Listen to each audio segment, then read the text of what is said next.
छत्तीसगढ़ के बीरनपुर में हुई हिंसा पूरे देश में चर्चा का विषय बनी है। हिंसा में मारे गए युवक भुवनेश्वर साहू के पिता ईश्वर साहू आज बीजेपी से विधायक बन गए हैं। इस हिंसा को रोकने की कोशिश में बुरी तरह घायल हुए साजा के तत्कालीन थाना प्रभारी बेनूराम ठाकुर की जान तो किसी तरह बच गई, लेकिन शरीर का एक हिस्सा काम करना बंद कर चुका है।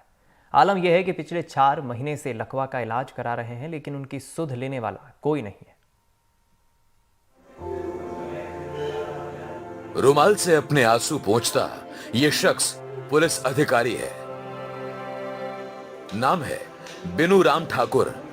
8 अप्रैल 2023 को बीरनपुर हिंसा के दौरान बेनूराम ठाकुर पत्थरबाजी में बुरी तरह घायल हो गए थे।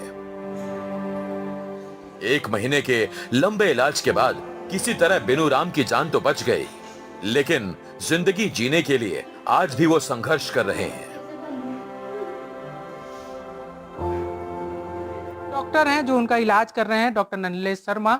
उनसे हम जानने की कोशिश करते हैं। पहली बात तो ये डॉक्टर साहब कि उनकी स्थिति क्या है, क्या वो ड्यूटी करने की स्थिति में हैं आज की स्थिति में? शारीरिक रूप से उनको बेनूराम ठाकुर को लेकर आपका क्या कहना है? शारीरिक रूप से जो अगर ठाकुर साहब की बात की जाए तो देखिए, हेड इंजरी के बाद शरीर का आधा हिस्सा, उनका एक तरफ का शरीर, हाथ और पैर अच्छे से काम नहीं कर रहा था।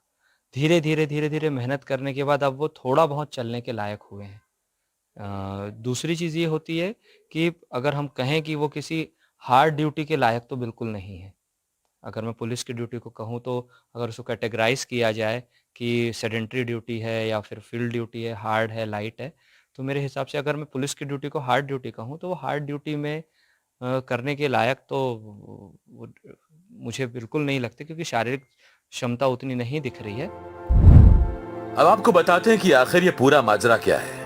8 अप्रैल 2023 को बीरनपुर में पत्थरबाजी हुई थी, जिसमें बेनूराम ठाकुर सिर पर चोट लगने की वजह से गंभीर तौर पर घायल हो गए थे। गंभीर हालत में 1 महीने तक रायपुर में उनका इलाज चलता रहा। उनके शरीर का बायां हिस्सा लकवा मार गया था। इलाज के बीच में ही सितंबर 2023 में बेमित्रा से उनका ट्रांसफर दुर्ग कर दिया गया। बेनूराम को 4 महीने से सैलरी नहीं मिली है।